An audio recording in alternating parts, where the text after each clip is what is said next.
Good evening, everyone. So someone came to me today and asked if the twisty panel that I posted last night could be made to talk to an attractor point, um, delivering um, an intermittent twist, let's say, within the rotation as it tracks along the facade. Um, Essentially delivering something like this, or a little bit more complex, like something like this. So, so you get this sort of wave within the facade as it tracks along in the XY direction, let's say.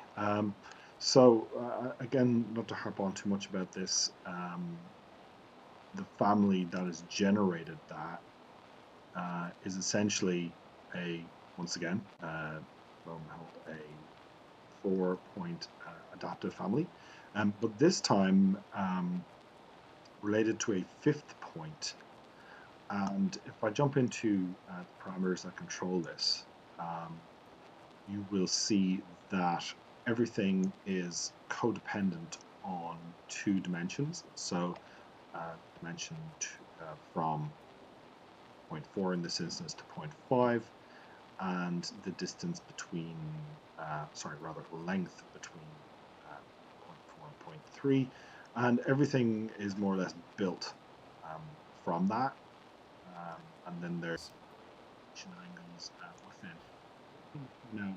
Interestingly enough, here, and this is off the back of another question from somebody else, um, in terms of how to defeat inconsistent unit errors. So essentially what this set of relationships is doing is taking an angle, obviously extracting, let's say, angle n in this instance is related to attractor n, but you'll see attractor L, which is delivering attractor n, are 2 totally different sets of parameters. And the way to do this is to set this parameter as an integer. So, for instance, if I come in here and I say, well, not sure why that says material. Sorry, hang on a second. Sorry, I meant new parameter. Sorry, Revit 2017 has changed all this. So essentially coming in here and selecting the integer type, yeah, and obviously you can group wherever the hell you want, but I always chuck these things under other, so I know exactly what they are. But essentially, what you're doing is you're pulling, in this instance, say attractor L into this world, calling it attractor N, turning it into an integer, and then feeding it back into these equations via angle n in this instance. Sorry if this is complicated, but it is, and it's a real pain in the ass because obviously Revit thinks in units and mathematics, so you can't take a pound of gold and turn it into a pound of lead because one's gold and one's lead. So you've got to feed it through some simple conversion mathematics to say, well, actually it's just a number, and the number needs to feed back in. Sorry, so if that's really complicated, I apologize, but it's a crucially important thing to remember and understand. And if you take your world of parametric modeling forward to the nth degree, it's crucially important to understand how to defeat the inconsistent units error when it shows up. So anyway, once this is loaded into a family, sorry, that keeps showing up because it's earlier iteration. Once this feeds into the family, I'm just going to create it. This works. So parking attractor panel in this instance, I called it, create instance. As before with wavy panel, that's 1, 2, 3, 4, and 0.5. And obviously 0.5 is crucial because the way this is working is the dimension from this guy here through to this guy here is controlling the twist and controlling the relationship. So when I select it and hit pattern, big P button, our friend from last night, chug, chug, chug, chug, chug, chug, chug, chug, chug, chug, it's essentially calculating the relationship to this point to each and every panel, thus creating a twist within it. Now I've kept this nice and simple. If I pop back to the actual family itself, you'll see it's 4 points and 2 angles. So essentially, angle here 45 is related to these dimensions, and then angle top at 15 is related to the angle 45. So there's a co-relationship. Once one twists, the other twists. So you can get in here obviously and go absolutely nuts if you want to make this thing do different things. You could come in and add extra adaptive points that relate to this and the other. So twist one way, then twist the other.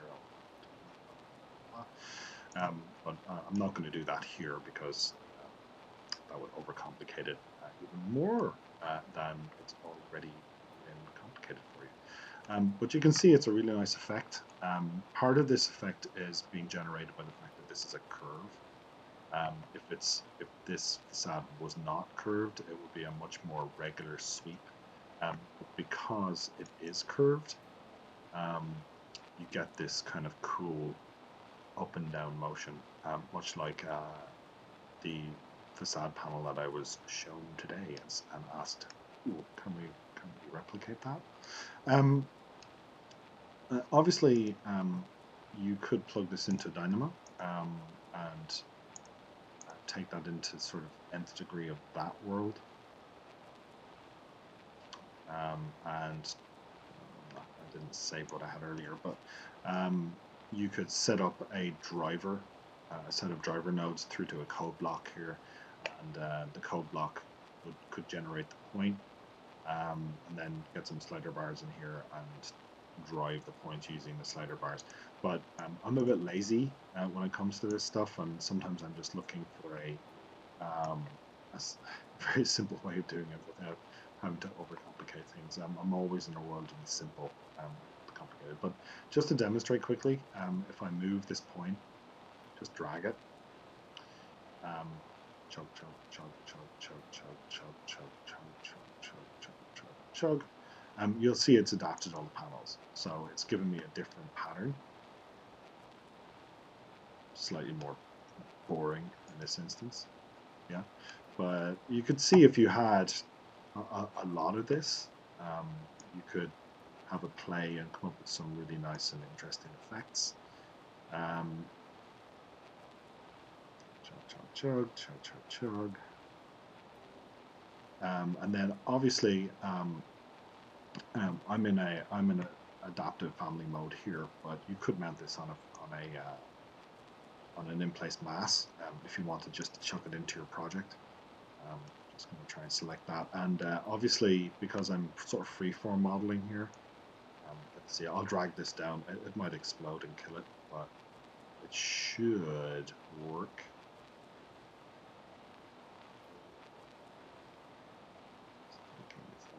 It's thinking. So you can see there's a lot of calculation going on, simply because it's having to generate mathematics to each of these points. But you can see it's worked, and it's created a bendy wavy line.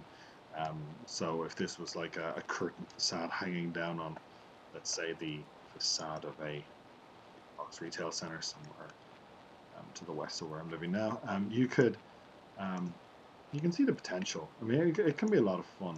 Essentially, you're just taking a really boring, flat piece of geometry, telling it to twist about a point, and it's really dumb and it's really simple. And it can, once you've done it once, you'll do it forever, and you won't be creating boring facades anymore. Okay, so as before, if y'all want to have this